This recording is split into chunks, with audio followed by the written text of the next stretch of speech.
Very good morning to all. In this lecture, we will discuss reflection of sound.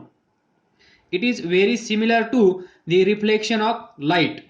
We have studied in earlier class that if this is a surface or mirror surface and this is normal to this surface, if this is a light ray falls or incident on this surface, it will get reflect back.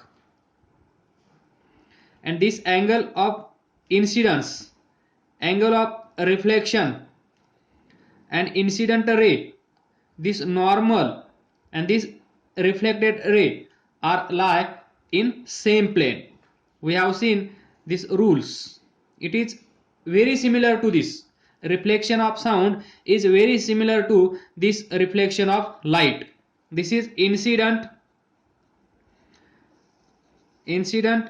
ray, this is reflected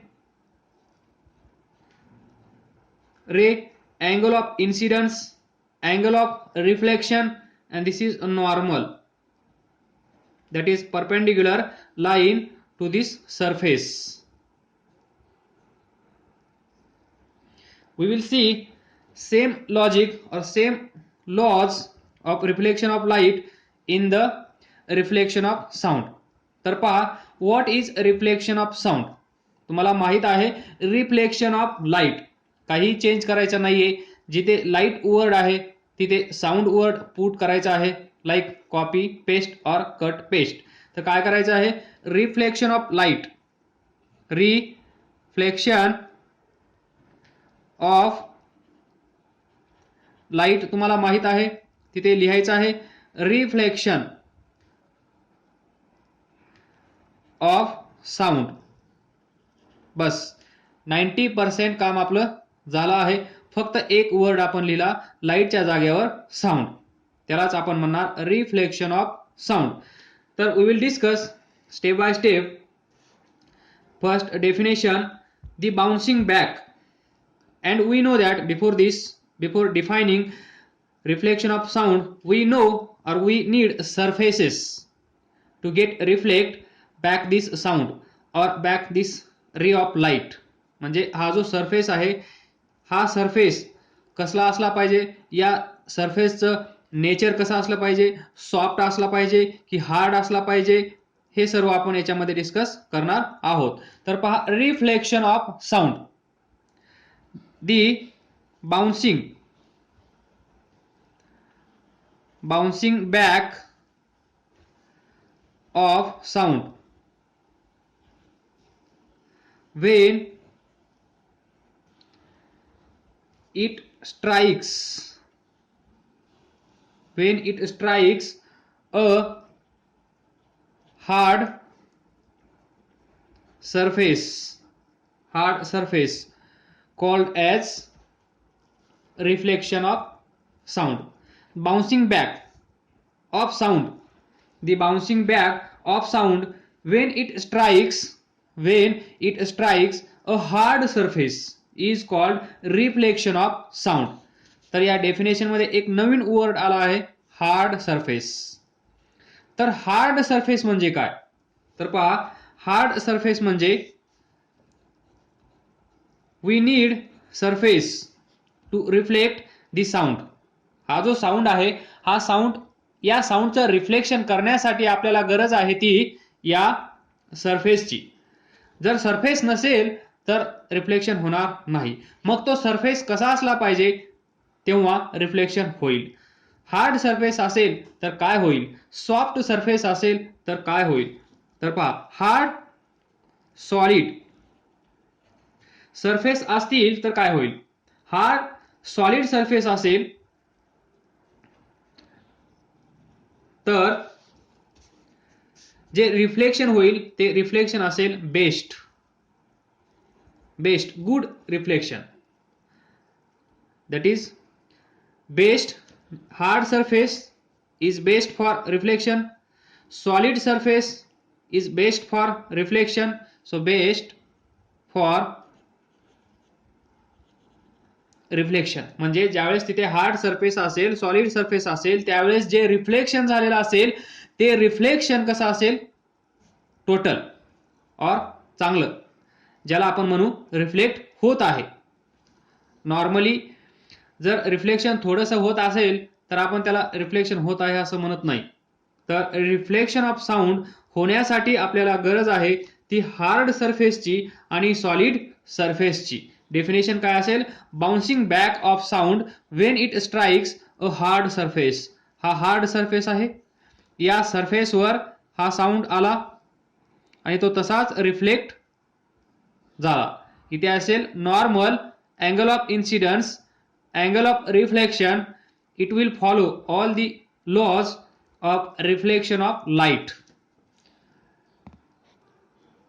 Next, examples. Number 1, the sound is reflected well from hard surface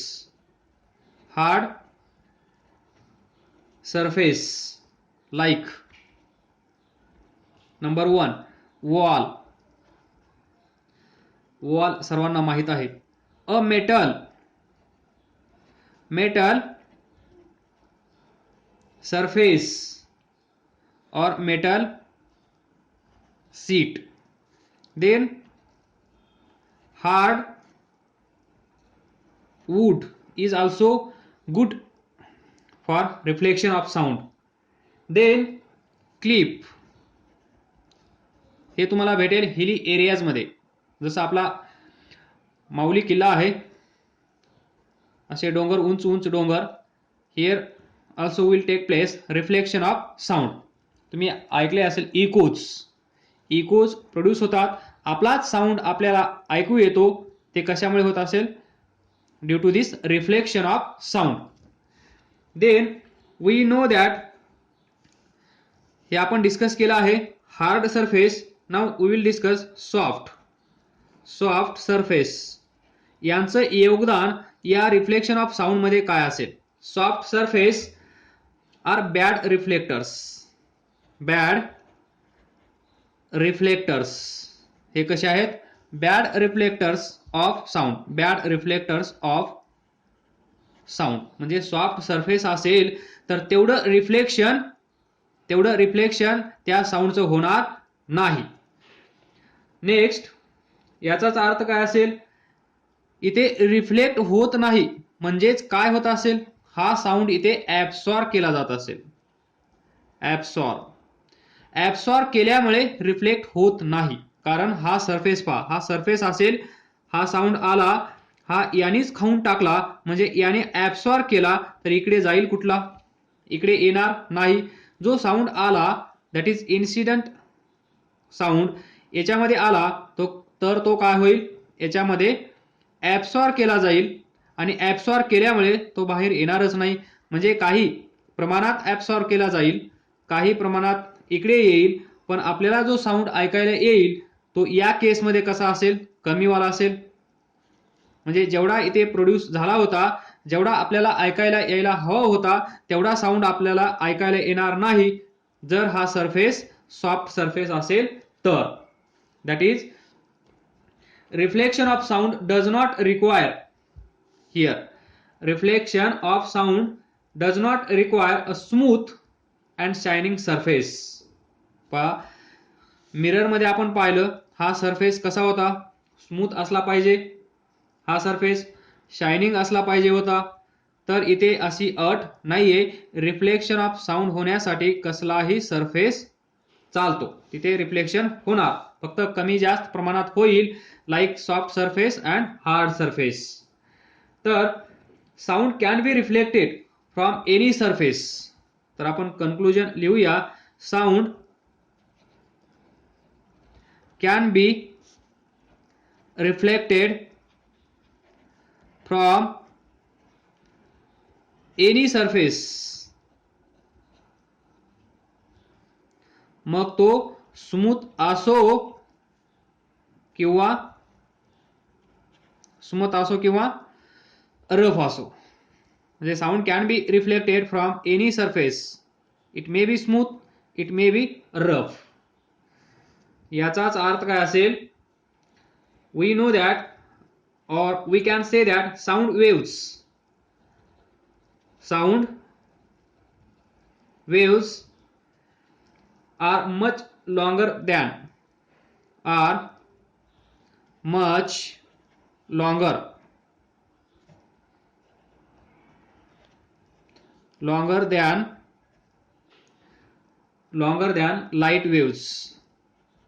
light waves. याचा अर्थ काय असेल, ही जी sound wave आहे are much longer than light waves. Sound waves ही long आहे as compare to light waves.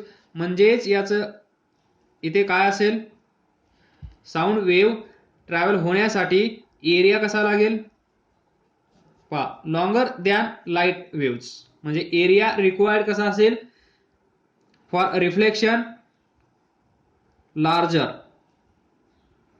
जर ही जी वेव्ह आहे ही वेव्ह लॉंगर असेल तर एरिया पण लार्जर असेल फॉर रिफ्लेक्शन. म्हणजे साऊंड वेव्ह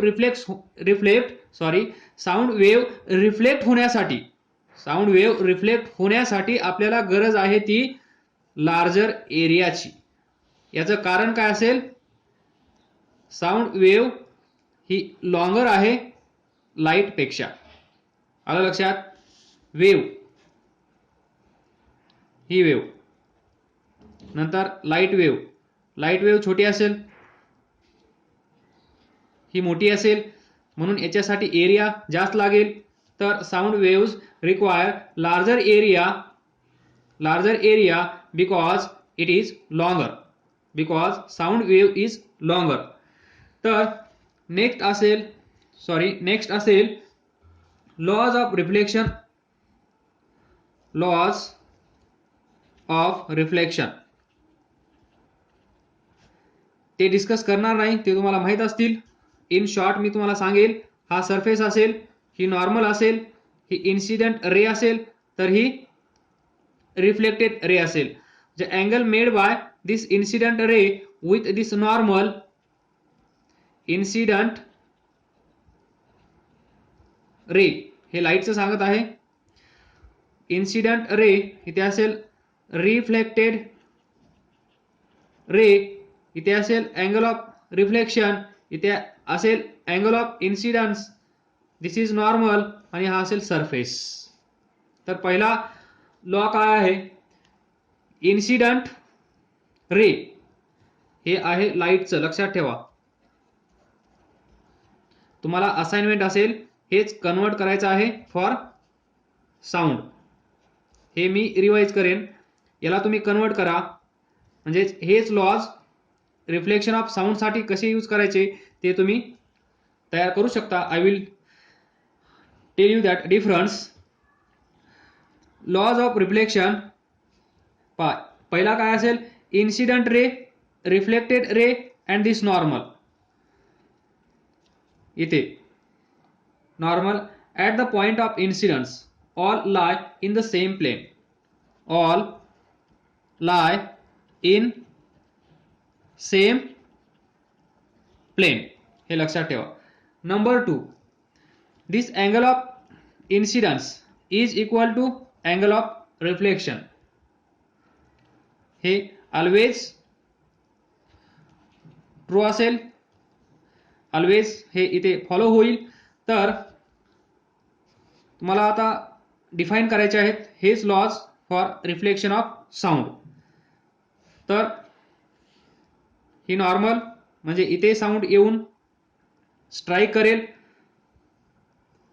याला तुम्ही कन्सिडर करा incident sound wave. Incident sound wave ही नॉर्मल, ही असेल reflected sound wave. Point of, हा काय असेल, पॉइंट ऑफ इन्सिडन्स, हा असेल अँगल ऑफ इन्सिडन्स, हा असेल अँगल ऑफ रिफ्लेक्शन. तर डिफाइन करा काय असेल मग. Incident sound wave, this normal and this reflected sound wave all lie in same plane. झाला पहिला लॉ. दुसरा law, angle of incidence is equal to angle of reflection always. That is angle of reflection, this angle of reflection of sound is always equal to angle of incidence of sound. Angle of reflection, this R is equal to I always. हा angle कोणता असतो. angle made by this incident sound wave with this normal, and angle of reflection, angle made by this reflected sound wave with this normal. हा angle of reflection, हा angle of incidence, आणि हे दोन angle सदैव कसे असतात, equal.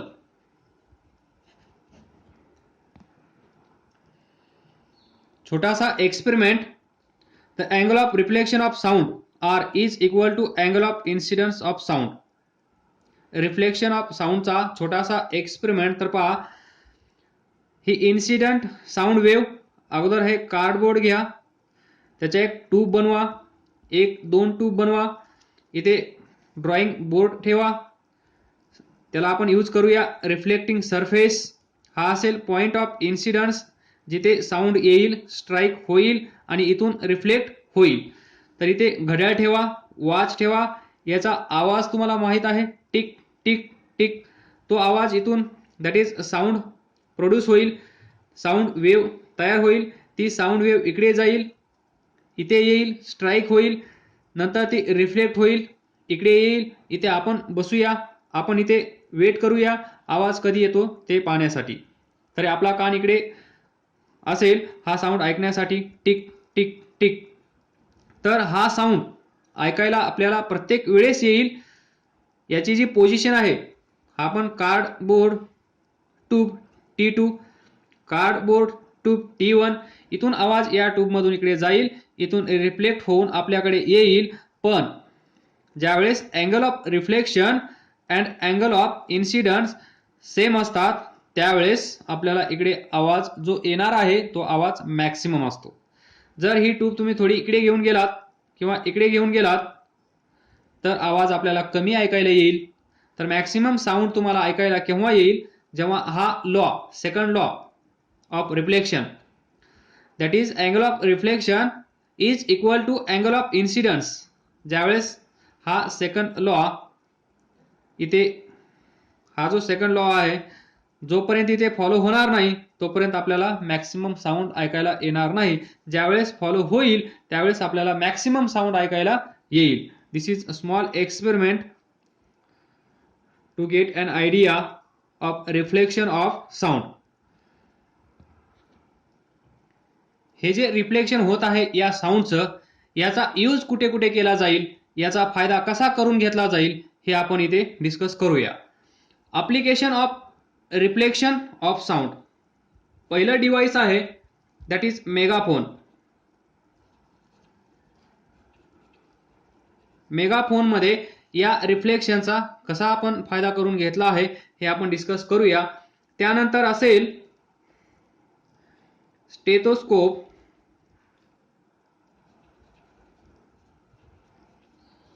याच्यामध्ये पण या रिफ्लेक्शनचा आपण भरपूर फायदा करून घेतला आहे.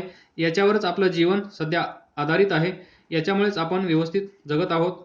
Number 3, sound board. Sound board. Number 4, bulb, horn. तर हे आहेत काही डिव्हाइसेस जे आपल्याला माहित आहेत आणि जिथे ही कन्सेप्ट यूज केली आहे. जो साऊंड रिफ्लेक्ट होत आहे त्या साऊंडचा यूज करून, म्हणजे ही कन्सेप्ट यूज करून हे डिव्हाइसेस बनवलेले आहेत, जिथे आपल्याला याच्यापासून खूप काही फायदा होत आहे. तर पहा, मेगाफोन, त्यानंतर स्टेथोस्कोप, त्यानंतर साऊंड बोर्ड, त्यानंतर बल्ब, हॉर्न.